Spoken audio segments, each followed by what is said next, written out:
Hello everyone, you are most welcome on my YouTube channel. My name is Lakshmi Shankar. आज हम लोग discuss करने जा रहे हैं EAT, expertise, authoritativeness and trustworthiness. So EAT actually एक कोई न्यू टर्म नहीं है।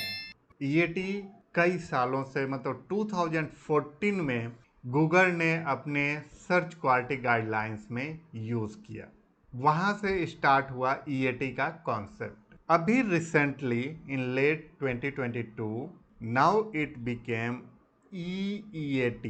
इसमें एक ई और ऐड हो गया, that means experience. So now it become experience, expertise, authoritativeness and trustworthiness.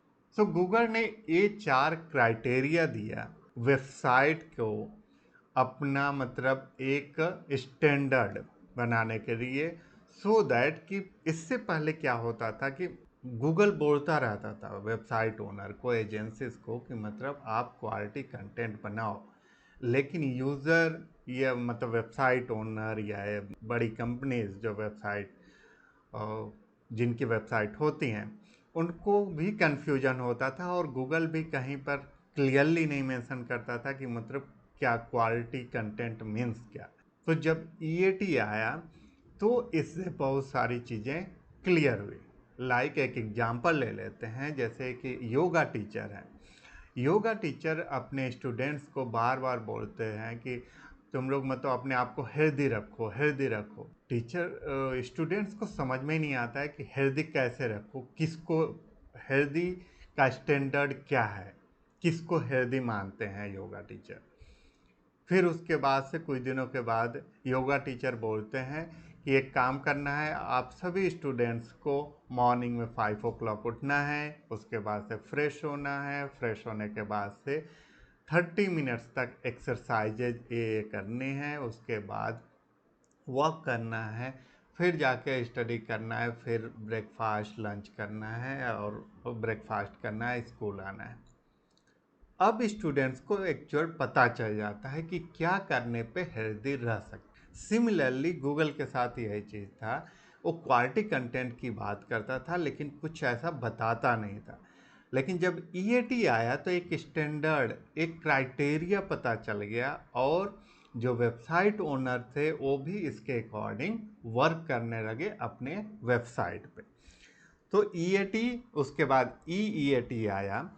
इसमें एक्सपर्टीज, एक्सपर्टीज का मतलब होता है क्रिएटर ऑफ द कंटेंट, मतलब जो क्रिएटर, जो ऑथर है वो किस चीज में, जिस भी टॉपिक पे राइट करने जा रहा है वो उस टॉपिक का एक्सपर्टीज है कि नहीं। लाइक फाइनेंस से रिलेटेड राइट करता है यदि कंटेंट तो उसका एक्सपर्टीज होना चाहिए। यदि मेडिसिन से रिलेटेड राइट कर रहा है, लोन से रिलेटेड राइट कर रहा है तो वो उसका एक्सपर्टीज होना चाहिए जो ऑथर या राइटर राइट कर रहा है। अब द अथॉरिटेटिवनेस क्या होता है कि तीनों का होना चाहिए, मीन्स कंटेंट का भी होना चाहिए, मतलब क्रिएटर का भी होना चाहिए, कंटेंट का भी होना चाहिए एंड होल वेबसाइट का होना चाहिए। ट्रस्ट वर्दीनेस मतलब क्रिएटर का भी होना चाहिए, कंटेंट का भी होना चाहिए एंड वेबसाइट का भी होना चाहिए। अब एक क्वेश्चन यहाँ उठता है कि is EAT a ranking factor? क्या एक कोई रैंकिंग फैक्टर है? तो टेक्निकली ए रैंकिंग फैक्टर या अपफ्रंट होकर करके या गूगल ने कभी नहीं बताया, या एक कोई रैंकिंग फैक्टर एक्चुअली में नहीं है, बट इसका इम्पैक्ट डेफिनेटली रैंकिंग फैक्टर्स पे पड़ता है। यानी जब ये सारी चीज़ों का आप ध्यान रखते हो तभी आपकी वेबसाइट रैंक करती है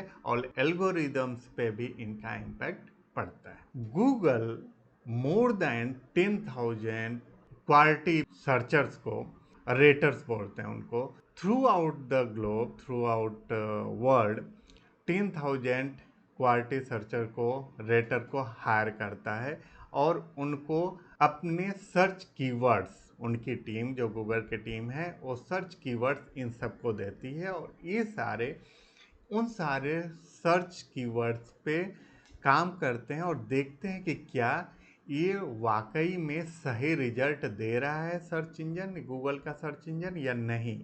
तो उनका वो अपना फीडबैक फिर टीम को देते हैं और टीम उस पर वर्क करती है। तो ये जो क्वालिटी रेटर्स जो होते हैं वो किस चीज़ को स्टैंडर्ड मान कर करके ये काम करते हैं, वो होता है EEAT, जो गूगल ने एक गाइडलाइन बनाई हुई है और ये है मोर देन 176 पेजेस का। ये आपको पूरा यहाँ पर दिख भी रहा होगा, इसका लिंक के ऊपर दे रहा है, मैं इसका लिंक डिस्क्रिप्शन में भी दे दूंगा। बट ये पूरा 176 पेजेस का गूगल ने EAT पे ईट पे अपना पूरा गाइडलाइंस दिया है। और ये जो क्वालिटी रेटर्स होते हैं जो थ्रू आउट द ग्लोब होते हैं, इनको जो सर्च कीवर्ड मिलते हैं गूगल के टीम से, इस पे वर्क करते हैं, रिसर्च करते हैं और देखते हैं कि मतलब सही रिजल्ट्स गूगल दे रहा है, दे पा रहा है कि नहीं, और वही फीडबैक टीम को जाती है और टीम उस पर काम करती है। उसी के अकॉर्डिंग यहाँ तक कि एल्गोरिदम पे भी इसका इम्पैक्ट पड़ता है। तो ये मैं आपको लिंक आप लोगों को शेयर कर दूंगा। ये जब बात आती है कि मतलब ये इसका इम्पैक्ट, EAT का इम्पैक्ट क्या सारे वेबसाइट पे पड़ता है या कुछ सिलेक्टेड वेबसाइट पे पड़ता है, तो EAT का इम्पैक्ट सारे वेबसाइट पे पड़ता है। बट मेनली जो वेबसाइट लाइक लोन से रिलेटेड, फाइनेंस से रिलेटेड, सिक्योरिटी से रिलेटेड, सोसाइटी से रिलेटेड होते हैं, मतलब सोसाइटी में कोई भी ऐसा कोई गलत चीज़ है ना सोसाइटी से रिलेटेड पोस्ट कर दे जिससे कि लोगों को, ग्रुप ऑफ पीपल्स को दिक्कत हो, फाइनेंशियल सिक्योरिटी, लोन, मॉर्गेज, इससे रिलेटेड, हेल्थ सेफ्टी से रिलेटेड, इन सब पे सबसे ज़्यादा EEAT अप्लाई होता है। बट ऐसा नहीं है कि केवल इन वेबसाइट्स पे ही अप्लाई होता है।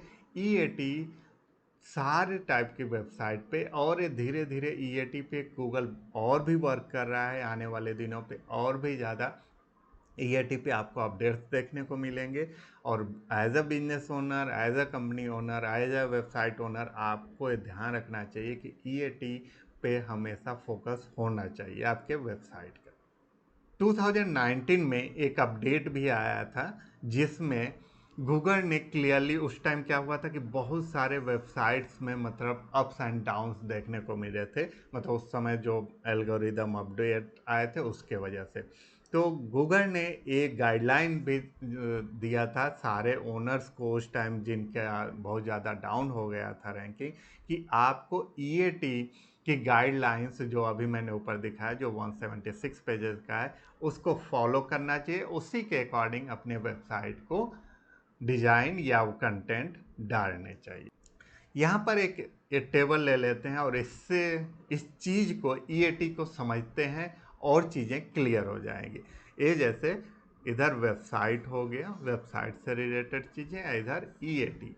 वेबसाइट में क्या हो गया, मेन कंटेंट हो गया, वेबसाइट हो गया, मीन्स ऑथर हो गया, यहाँ पे होल वेबसाइट हो गया, और यहाँ पे कंप्लीटली मेन कंटेंट हो गया। EAT में क्या होती है, एक्सपर्टीज होता है, अथॉरिटेटिवनेस होता है, एंड ट्रस्टवर्दीनेस होता है। एक्सपर्टीज किसका चेक करेगा, एक्सपर्टीज किसका होगा, एक्सपर्टीज एक्चुअली में ऑथर का होगा। मीन्स ऑथर कितना एक्सपर्ट है उस कंटेंट को राइट करने में। अथॉरिटेटिवनेस तीनों का होता है, मतलब ऑथर का भी होता है, वेबसाइट, होल वेबसाइट का भी होता है, और मेन कंटेंट का भी होता है। ट्रस्टवर्दीनेस तीनों का होता है, मतलब ऑथर का भी होगा, होल वेबसाइट का होता है, एंड मेन कंटेंट का होता है। तो आई होप इस टेबल से आपको और क्लैरिटी मिल गई होगी EAT के। अब EAT समझ में आ गया कि क्या होता है, किन किन चीज़ों का ध्यान रखना चाहिए। अब EAT को मेंटेन कैसे करें, तो EAT को मेंटेन करने के लिए आपको ये 3-4 चीज़ों को ध्यान रखना चाहिए। वेबसाइट का कंटेंट मीन्स जो वेबसाइट पे कॉन्टेक्ट अस का होता है वो इन्फॉर्मेशन पूरा होना चाहिए, ऑफिस एड्रेस होना चाहिए, सोशल मीडिया है तो उसका लिंक होना चाहिए, फ़ोन नंबर डिटेल होना चाहिए, ईमेल आईडी होता है होना चाहिए, ऑथर का पेज होना चाहिए, सो दैट कि इन सारी चीज़ों से आपकी वेबसाइट ट्रस्ट वर्दीनेस को करेगी, मतलब इससे ट्रस्ट वर्दी होगा आपकी वेबसाइट। अबाउट अस पेज आपके अबाउट अस पेज आपके वेबसाइट पे होना चाहिए। नेक्स्ट वन इज ऑथर का बायो, ऑथर का वेबसाइट, ऑथर का सोशल मीडिया लिंक, इन सब से एक्सपर्टीज का पता चलता है, ऑथर के एक्सपर्टीज का। रिव्यूज, कमेंट्स, क्वालिटी बैकलिंक्स, इन सब से अथॉरिटेटिवनेस का पता चलता है। अब जैसे हम लोग बात करें लोकल बिजनेसेस की, जो गूगल माई बिजनेस पे होता है, जिस पे आप लिस्ट करते हैं अपने लोकल बिजनेसेस का, तो रिव्यू या कमेंट्स ये सारी चीज़ें कहाँ से, गूगल क्या करता है कि और जितने भी रिव्यू या कमेंट्स की जो वेबसाइट्स होती हैं, वो चाहे जस्ट डायल हो या और भी ऐसी चीज़ें होते हैं, और भी वेबसाइट होती हैं लोकली जो कि बिजनेस को प्रमोट करती हैं, तो उन सारे, जैसे आपका कोई बिजनेस यूनिट है और वहाँ पे भी वो लिस्टेड है, तो वहाँ पे रेटिंग को देखता है, दूसरी वेबसाइट पे लिस्टेड है वहाँ के रेटिंग, रिव्यूज़, कमेंट्स, इन सब को देखता है। यदि हम लोग वेबसाइट की बात करें, वेबसाइट के टर्म में, तो क्वालिटी बैकलिंक्स बहुत ज़्यादा यहाँ मैटर करता है अथॉरिटेटिवनेस के रिस्पेक्ट में। तो ये पूरा ई ए टी मतलब एक्सपर्टीज, अथॉरिटेटिवनेस एंड ट्रस्टवर्दीनेस का पूरा कॉन्सेप्ट था। आई होप आपको पूरा क्लियर हो गया होगा ई ए टी का concept. Thank you, thanks for watching.